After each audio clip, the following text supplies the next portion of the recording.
Kita belum pernah merasa heran sama sekali, melebihi keheranan kita, terhadap orang yang mengaku berjiwa nasionalisme, dan mengklaim, bahwa dia telah berkorban, dengan darah dan hartanya, demi negara.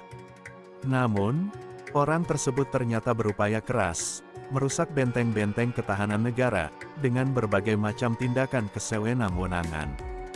Tidak setiap orang, yang menganjurkan semangat nasionalisme, itu berjiwa nasionalisme sejati.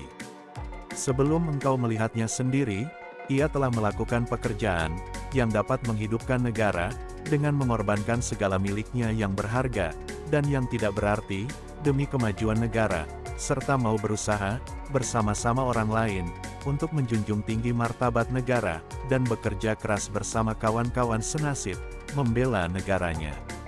Adapun orang yang berusaha, melakukan sesuatu yang dapat melemahkan kekuatan negara, dan mematahkan sendi-sendinya, maka dia masih jauh disebut orang nasionalis, walaupun dia telah berteriak-teriak dengan suara, yang dapat didengar ke seluruh penjuru negeri, dan berulang-ulang menyatakan, saya adalah orang nasionalis tulen.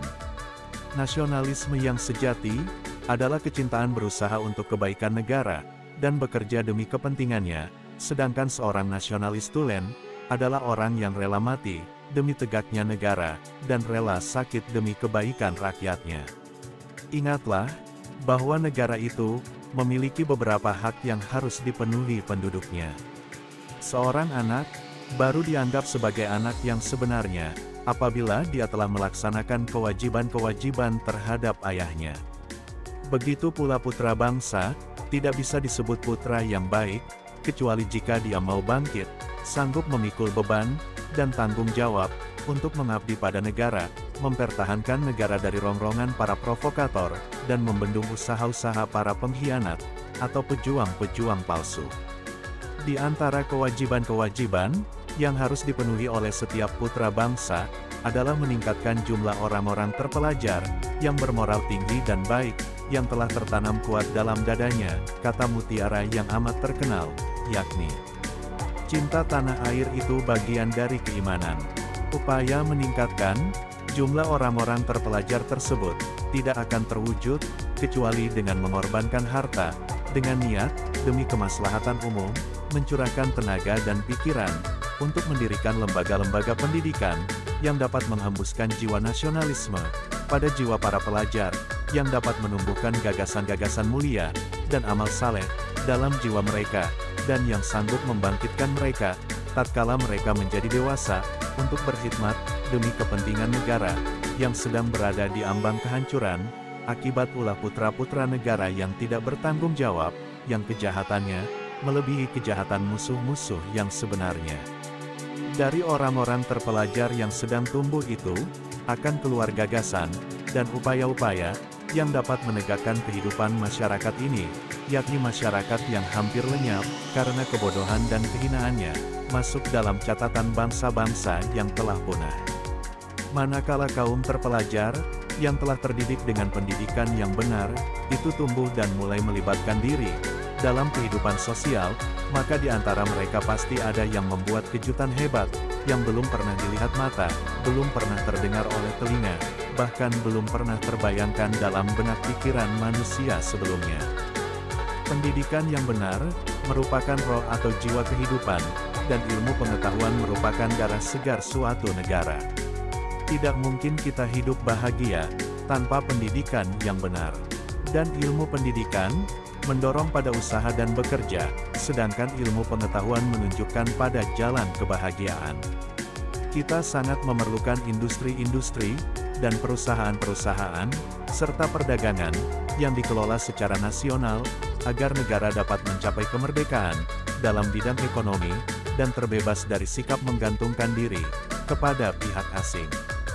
Barang siapa yang berusaha memerdekakan negara, dan membebaskannya, dari meminta-minta bantuan kepada pihak asing, maka dia adalah orang nasionalis tulen, yang dihormati oleh setiap orang.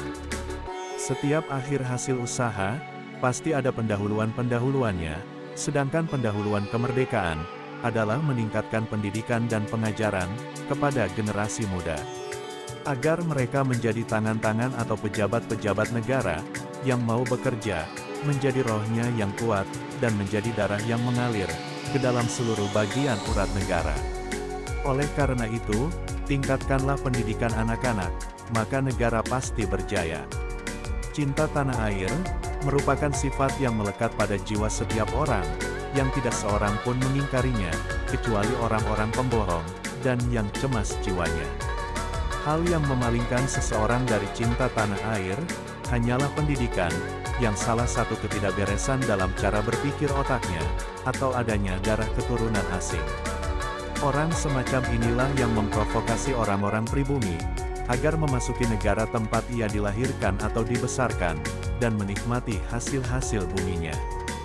Darah asing itulah yang membuatnya tiba-tiba merindukan tanah air, yang sama sekali belum pernah dia kenal.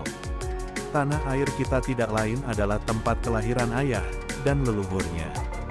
Darah keturunan asing itulah, yang menjadikan dia merindukan pada sekelompok bangsa, yang belum pernah dia kenal adat istiadatnya, belum dia mengerti bahasanya, dan belum pernah sama sekali terjadi ikatan dengan mereka. Dia bersikap seperti itu, hanya karena dia merasa bagian dari bangsa tersebut.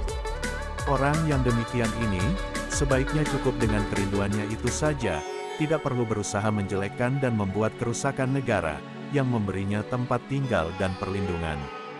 Lebih-lebih sesudah negeri yang dirindukan itu, tidak lagi menganggap penting leluhurnya, bahkan telah mencampakkannya, bagaikan mencampakkan biji buah saja, dan orang berdarah asing itu, tidak perlu berbuat menghalang-halangi, atau menggagalkan setiap usaha pribumi dalam membangkitkan negara.